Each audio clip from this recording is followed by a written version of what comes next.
So is it fair to interpret this as Motlanthe refusing to serve under Zuma's leadership? Well, let's find out. The man potentially in the know, journalist and well-known author Jeremy Gordin, with me on the show. And a huge pleasure to have you back, Jeremy. All the best for the festive season, by the way. Same to you.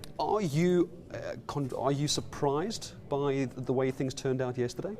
No, I did. There was a moment just before when Mangaung was starting, when Motlanthe announced his candidature for the presidency, when I thought, maybe he's going to pull a fast one or close to one, but it wasn't to be.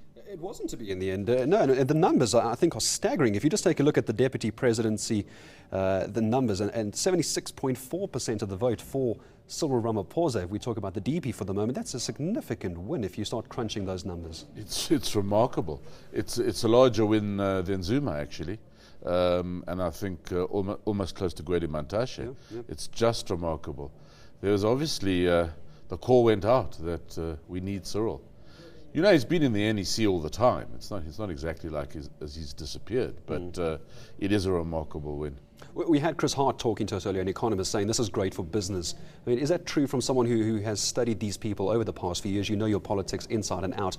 Do you think it's great news for the world of business? I think it is good news for the world of business. There are some voices saying it's not. There are some voices, as you've probably heard, saying he's not going to manage to get out of the deep waters of what's going on in the ANC and in government generally at the moment in terms of maladministration and corruption and the rest of it. But I think he will.